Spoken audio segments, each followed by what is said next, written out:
que consideramos referentes. Mila cerró hablando de las mujeres del patronato, de ese gran desconocido patronato que tanto daño hizo a las mujeres durante mucho tiempo, y otras representamos a otras mujeres de otras latitudes, de otros países, y fue la idea de visibilizar. Entonces, hemos celebrado, hemos reivindicado, estamos visibilizando, y ahora la tercera parte es esta charla con Serguei, que amablemente se ofreció a compartir desde el foro de la asociación lo que había ido investigando sobre la presencia de las mujeres, sobre todo en la política local, ¿verdad? Sí. Fue su materia del TFG con muy buena nota, y claro, yo tengo un problema de hablar de Serguei. Yo lo conozco desde hace 20 años que llegué aquí, siempre estudiando y militando activamente. Entonces, hay muchas cosas de las que podíamos hablar de Serguei, ¿no? Yo es muy modesto y le digo, ¿qué digo de ti? Dice que soy graduado en Ciencias Políticas y de la Administración, que eso de la Administración no sé a qué suena,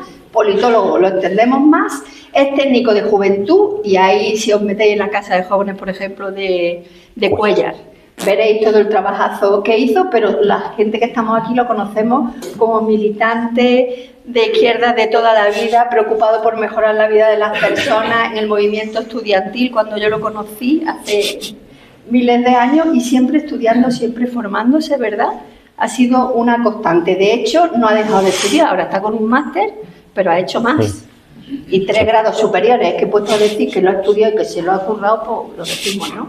Entonces, una persona que yo creo siempre ha colaborado con nosotras, con la Asociación de Mujeres, ha participado en las investigaciones, estudios que hemos hecho, y nos parecía muy interesante porque nosotras ya por el año 2010-2011 también participamos en un estudio en 7 territorios del Estado español sobre la presencia pública de las mujeres en lo local y en la empresa, en la política local y en la empresa. Entonces también vamos a ver si en esas décadas que han pasado, casi 2, ha mejorado la cosa o ha empeorado. El proyecto entonces se llamaba Igualar, y yo creo que siempre intentamos ir avanzando, pero esto de la igualdad ya lo sabemos, 2 para adelante, 3 para atrás. Entonces vamos a intentar que no sean esos 3 para atrás. Yo estoy muy contenta porque el día nos invitaba a esta asistencia, lo agradecemos muchísimo, y ya vemos cómo lo ha planteado Serguei, la presentación de su. Pues muchas gracias, Paloma, por esas palabras. Buenas. Bien, lo dicho, muchas gracias a todas por venir, muchas gracias a Tejiendo Cambios por organizarlo y al Ayuntamiento por cedernos el espacio. Y qué decir, el TFG, el trabajo de fin de grado. Cuando uno hace una carrera universitaria ahora mismo en España, pues aparte de durar sus 4 años y tener sus asignaturas, pues cuando terminas tienes que hacer un trabajo de fin de grado. Es un trabajo más, lo que pasa es que le damos más importancia de la que a lo mejor tiene y nos lleva más tiempo que cualquier otro trabajo que hayamos hecho. Normalmente suelen durar entre 150 o 300 horas oficialmente, y en otros casos, pues a lo mejor extraoficialmente te lleva más o te lleva menos. Este TFG, como todos, pues tienes que planteárselo a tu tutor, a tu tutora, y te tiene que dejar hacerlo, cosa que no siempre es así, y cuando te dejan hacerlo, pues hay que agradecérselo a la universidad, en este caso a la UNED, que me dejó hacer el TFG de lo que yo quisiera. Y luego puedes tener una nota o puedes tener otra. Es en función, bueno, pues del tutor, la tutora que te toque, el tiempo que tengas para hacerlo. Además, en la UNED es una universidad a distancia, lo compaginas con trabajos y demás, entonces, claro, a lo mejor te cae en un tiempo en el que tienes más tiempo y en otro que a lo mejor no, a lo mejor tienes hijos, a lo mejor has encontrado trabajo, a lo mejor estabas en el paro, que era mi caso, entonces le podías dedicar más tiempo. Afortunadamente le pude dedicar el tiempo que se merecía, y luego la nota, como digo, puedes tener matrícula de honor o no en función de que ese año tus compañeros y compañeras pues sean más o menos. En este caso tuve matrícula de honor, pero podían no haberla tenido y el trabajo haber sido igual o igual de bueno o igual de malo, ¿de acuerdo? Pero bueno, yo me alegré, obviamente, enseguida llamé a mis padres para decírselo y las cosas.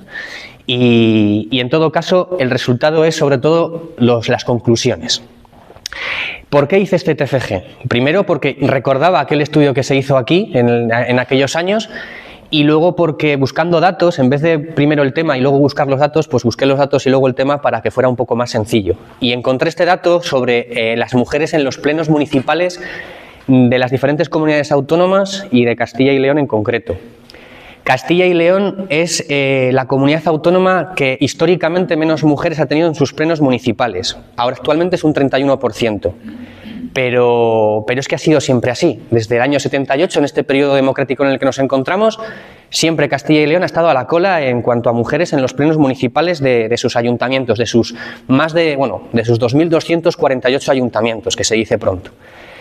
Y luego, además, una persona que le guste la política, que se dedique a escuchar programas de radio, a mirar prensa, pues ve las fotografías, ve las declaraciones, y si estás un poco concienciado con el tema, te das cuenta rápidamente que pues las mujeres en política escasean mucho. Voy a ir pasando una serie de cartulinas porque bueno, no tenemos la típica pantalla, medios, etcétera, pero igualmente pues podemos hacerlo de otra manera más analógica y yo creo que igualmente válida y sobre todo bueno, pues que cada una lo va a poder ver a su ritmo. Concretamente, esta fotografía salió en los medios de comunicación hace cosa de un mes. En Radio Aguilar, entre otros, salió la noticia que la presidenta de la Diputación, esta es otra fotografía de las diputaciones y demás. La historia es que la presidenta Ángeles Armisen de la Diputación de Palencia, la única presidenta de las 9 que tiene Castilla y León, se reunió con diferentes alcaldes de la zona de la montaña palentina. Y digo alcaldes porque cuando veis la foto son todos hombres, salvo Ángeles. Y eso es una imagen que escenifica un poco lo que vamos a plantear aquí. Como dije, en los ayuntamientos de Castilla y León hay un 31% de mujeres en los plenos. Eso quiere decir que el resto pues, son hombres. Es una cantidad muy escasa, sobre todo si tenemos en cuenta que las mujeres pues, representan más del 50% de la población de nuestro país, de nuestra comunidad y de nuestros municipios. Es un porcentaje, el de concejalas en los ayuntamientos de España, que ha ido creciendo a lo largo de la historia, afortunadamente. ¿Qué ocurre? Que cuando nos dicen que hay un 45% de mujeres en el conjunto de España, pues es un dato positivo, pero lo que no nos dicen es que ahí mezclan todo. Mezclan ayuntamientos de 250 habitantes, mezclan grandes capitales de provincia y mezclan absolutamente todo. Con lo que esos datos pues, no son lo suficientemente válidos para analizar. Porque, bueno, luego iremos hablando de los diferentes tamaños de los municipios y no en todos los lugares pasa lo mismo. ¿Qué ocurre? Que para los plenos municipales sí que existen cuotas, existen diferentes leyes que hacen que las mujeres pues, puedan acceder de una manera más favorable. Pero para las alcaldías no. Una vez que llegan las mujeres a los plenos, ¿qué pasa ahí? Pues que solamente hay un 21% de alcaldesas en nuestra comunidad. En este ranking de alcaldías sí que estamos a la par con La Rioja y con Galicia en los últimos puestos. En cuanto a concejalas no nos gana nadie, siempre somos los últimos, pero en cuanto a alcaldías ahí está Galicia y La Rioja más o menos disputándonos los últimos puestos a lo largo de los años. Es un 20%, es muy poco. Porque ya digo, tendría que ser alrededor de un 40 o un 50%. Aquí puede haber muchas causas. Este trabajo es cuantitativo, he buscado datos, lo cualitativo lo he dejado para el futuro o para momentos como este, que cada uno o cada una pues dé sus opiniones, y pensando un poco sobre lo que vaya diciendo, cuál puede ser vuestra opinión, porque la idea es que aquí luego hablemos un poco todas. Y ese es el asunto, ¿no? Un trabajo cuantitativo. Lo cualitativo queda para el futuro, buscar las experiencias de cada uno, de cada una y poder hacer ese análisis un poco más asentado en la realidad de cada persona. Como digo, en cuanto a las concejalías, hay mucho trabajo por hacer, pero en cuanto a las alcaldías, muchísimo más. Podemos ver también cómo, dependiendo el número de habitantes de las localidades, los datos van cambiando. Sí que el dato de concejalas va mejorando según el ayuntamiento es mayor, pero no el de alcaldías. Curiosamente, si nos vamos a los ayuntamientos pequeños, que son la inmensa mayoría en Castilla y León, hay un 20% de alcaldesas, pero es que si nos vamos a las grandes capitales de provincia, el porcentaje es exactamente el mismo, o incluso en algunos pueblos como Aguilar, baja hasta el 16%. Cuanto más poder hay, porque en los ayuntamientos con más habitantes hay más poder, hay más competencias, menos mujeres hay en las alcaldías. Más concejalas, pero menos alcaldesas. ¿Por qué? Bueno, lo que sí que hay son cuotas. En la ley del 2007, la ley de igualdad, se estableció que tenía que haber determinadas cuotas en ayuntamientos de más de 3.000 habitantes. Por lo tanto, si vemos los datos de cómo iba creciendo el número de concejalas, en esos años hay un repunte significativo, lo cual demuestra que las cuotas, si no suficientes, sí que son necesarias para llegar a esa igualdad, porque si no llega a ser por eso, actualmente a lo mejor no llegaríamos a ese 40% en el que actualmente tenemos. Hay que decir que estadísticamente el típico ejercicio que se hace es lanzar una moneda al aire. Tiene cara y tiene cruz. Si uno lanza esa moneda 1000 veces al aire, siempre va a salir, siempre, pero siempre va a salir un 45, un 55 de cara o de cruz. Porque si eso no pasa es que la moneda está trucada. Y cuando hay dos variables, en este caso hombre y mujer, sin entrar en más debates, siempre va a haber, debería de haber, es un 45-55, si no es que la moneda está trucada. Y en este caso, como vemos, la moneda está trucada. Ahora hay que ver qué truco tiene esa moneda, claro, porque ese es el kit de la cuestión. Hemos analizado un poco la realidad, hemos diagnosticado ese problema, porque eso quiere decir que las mujeres no acceden a esos puestos por sus valías, sino que no acceden por la cuestión que sea, y esa es la que hay que buscar y dar solución entre todas y todos. Ahora bien, también hay que ver, una vez que se llega ahí, lo que ocurre. Uno se presenta a las elecciones, una persona se presenta a las elecciones, sale elegido, muy bien. Tenemos un ayuntamiento, cojamos el de Aguilar de Campo, que es el que nos llega más o menos cercano a todas. En Aguilar de Campo se eligen 13 concejales, 13 concejalas, porque es en función de la población. En Aguilar tenemos entre 5.000 y 10.000 habitantes, nos tocan 13. Perfecto. Ahora bien, ¿cómo se eligen esos ayuntamientos? No es el vecino el que elige al alcalde. Esa frase, que era muy jocosa, que hacía gracia, que tenía un fondo más pernicioso, más peligroso. Porque no es el vecino el que elige al alcalde. Los vecinos, las vecinas, los ciudadanos, elegimos a los concejales, a las concejalas. Y además lo hacemos a través de listas de partidos, de organizaciones políticas, que son quienes confeccionan esas listas. Esto es muy importante, lo explico porque son un poco las conclusiones del trabajo, y luego que, claro, no todo el mundo lo tiene por qué saber, no nacimos aprendidos y hay cosas que desconocemos, como es esa, ¿no? Los partidos, las organizaciones políticas presentan unas listas a las elecciones, son las que hacen esas listas, aunque luego los ciudadanos, las ciudadanas las voten. Pero nosotros no tenemos la herramienta directa para poder saber para poder decidir que haya más mujeres o menos en los ayuntamientos. Son los partidos los que tienen esa potestad. Los partidos llegan al Ayuntamiento de Aguilar, pongamos, y la lista que han presentado saca 7 concejales, tienen la mayoría absoluta, forman su gobierno, y la alcaldesa o alcalde decide qué competencias delega en esas personas.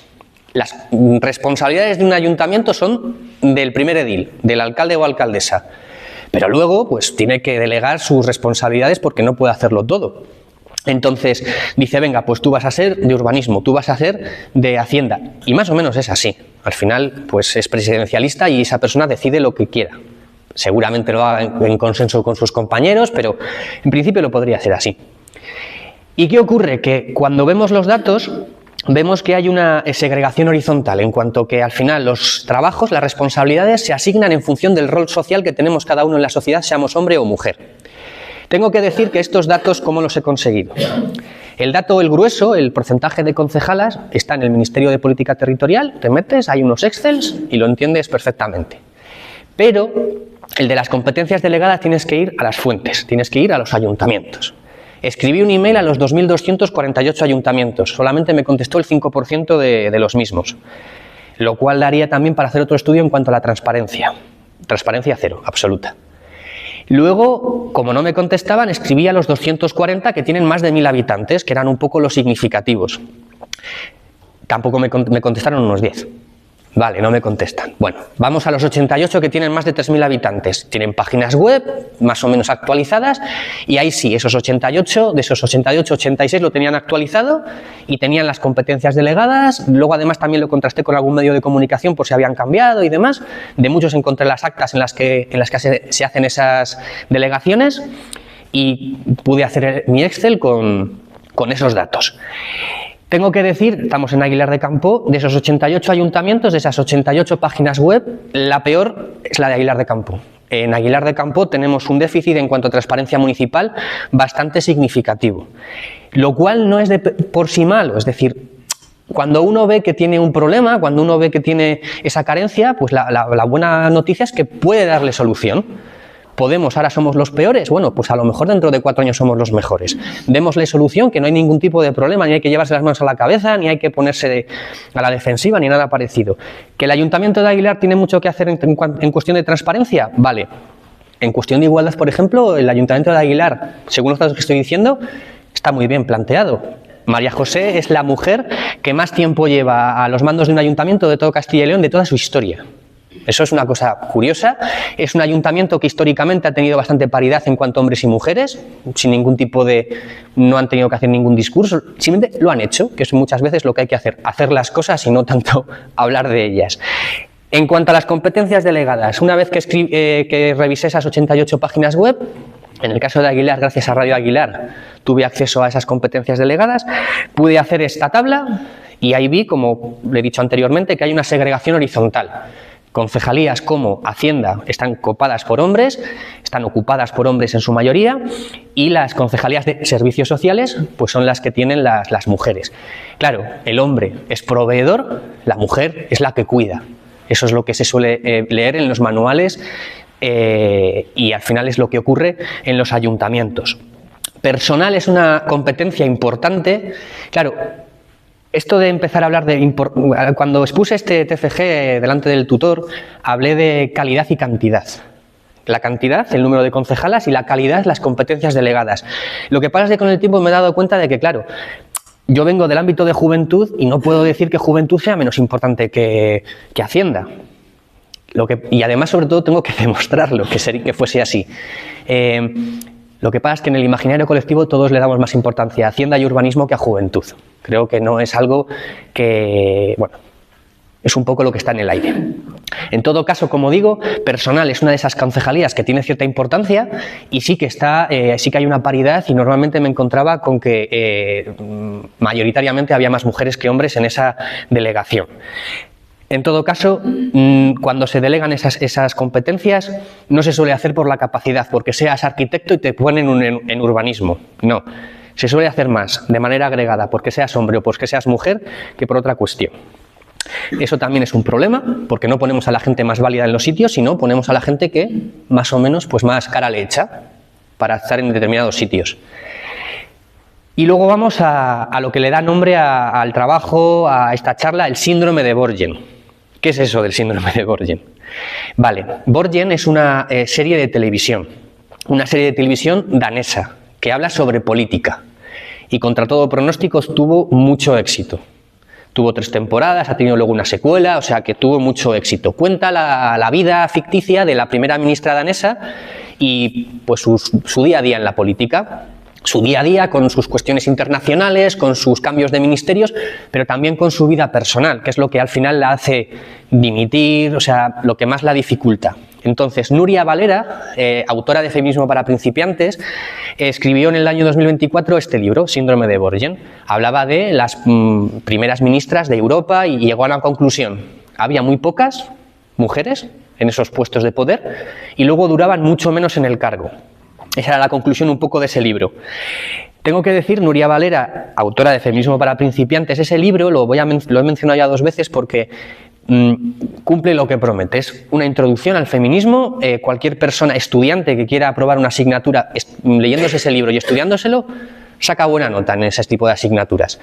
Es un libro 100% recomendable, al igual que la serie de Borgen, más allá de que con Nuria Valera podamos tener muchos más debates, como con otras autoras. Pero en este caso pues es muy válido. Es muy difícil que un autor sea 100% irrelevante o válido 100%. Entonces, en este caso, Nuria Valera sirve muy bien para introducirse en cuestiones feministas o para ahondar un poco más, como es en el de síndrome de Borgen. Si extrapolamos esa conclusión de Nuria Valera a Castilla y León, entramos otra vez en la página del Ministerio de Política Territorial y vemos cómo Los datos están puestos, pero hay que hacer tus tablas a posteriori, pero se puede, es un poco laborioso, pero se puede hacer. Y vemos cómo en Castilla y León, a lo largo de 24 años, del año 99 al 2023, pues las diferentes personas que han accedido a las alcaldías de sus pueblos son únicamente en un 18% mujeres. Durante 24 años, 6 legislaturas, creo que es un tiempo más que suficiente como para que los datos sean potentes y nos dan eso, 18% de mujeres, muy pocas mujeres. Y luego que están 19 meses menos en el cargo. Eso es muchísimo menos tiempo. Hay casos, como el de la alcaldesa de Aguilar, pero en su gran mayoría suelen durar una legislatura.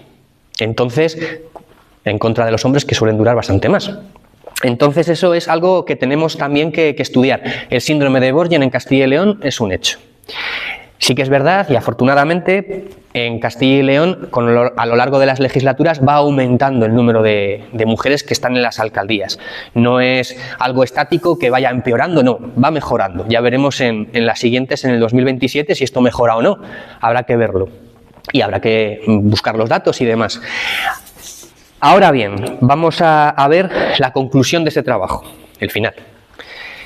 Como decía anteriormente, son las organizaciones políticas las que hacen las listas. Digo organizaciones políticas porque los partidos se presentan a las elecciones, pero también lo hacen las coaliciones, agrupaciones de electores. Los partidos son un paraguas muy cómodo para aquellas personas que tienen la inquietud de presentarse, pero también puedes hacer una agrupación de electores sin ningún tipo de problemas.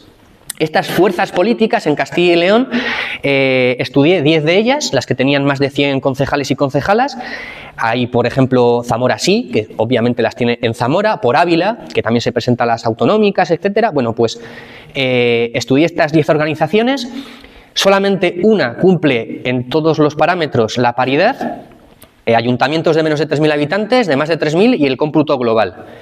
Una de ellas sí que lo cumple en todos los ámbitos, otra se acerca y el resto están lejos. Izquierda Unida cumple en todos, el Partido Socialista Obrero Español cumple en el cómputo global y en los de más de 3.000 habitantes, pero el resto están bastante lejos en general. Y Vox es el que peor resultado saca. ¿Esto qué quiere decir? Bueno, pues Izquierda Unida y el Partido Socialista tienen en sus propios estatutos herramientas diferentes a las propias cuotas de la Ley de Igualdad que hacen que estas organizaciones interioricen esa necesidad de buscar una representación equitativa entre hombres y mujeres. Y qué casualidad son las organizaciones que se acercan o que cumplen esta paridad. Entonces, la conclusión es, tienen que ser los partidos, las organizaciones políticas, quienes interioricen la igualdad para que esto llegue a su fin. Otra cosa es que luego entremos en debates sobre si hay que cambiar la ley electoral, si hay que hacer listas abiertas, si hay que semicer, lo que fuere, pero el caso es que actualmente con el sistema que tenemos, la conclusión es que tienen que ser los partidos políticos quienes interioricen esto. Y ahora entramos en lo que podrían ser el porqué. Más allá de las conclusiones del trabajo, eso ya está todo expuesto, ahora entramos en el porqué. Podríamos haber hecho en este trabajo buscar la población de cada pueblo. Todos sabemos que en los pueblos pequeños hay menos mujeres que hombres, de acuerdo. ¿Pero eso es significativo? ¿Tiene que ver? No lo sabemos, hay que buscar pueblo por pueblo, ir buscando la población que tengan, cuántas mujeres hay. En algunos pueblos hay mujeres alcaldesas porque son las que tienen el bar del pueblo, porque son las que... Lo que sea, la cuestión es que es así, entonces no sé yo si será la explicación suficiente. Luego está el tema de los estudios. Se suele decir las mujeres tienen menos estudios y entonces se presentan menos encabezan menos listas. Bueno, respecto a los estudios, quizás ahí habría otro debate. ¿Hace falta tener estudios para ser alcalde de tu pueblo? No lo sabemos. ¿Hace falta tener experiencia profesional para ser alcalde de tu pueblo? Lo mismo. Recientemente han sido las autonómicas y muchísimos de los candidatos ni tenían experiencia ni tenían estudios de ninguna clase y van a estar de procuradores. O sea, es decir, que en líneas generales tampoco podría, a lo mejor no es una variable significativa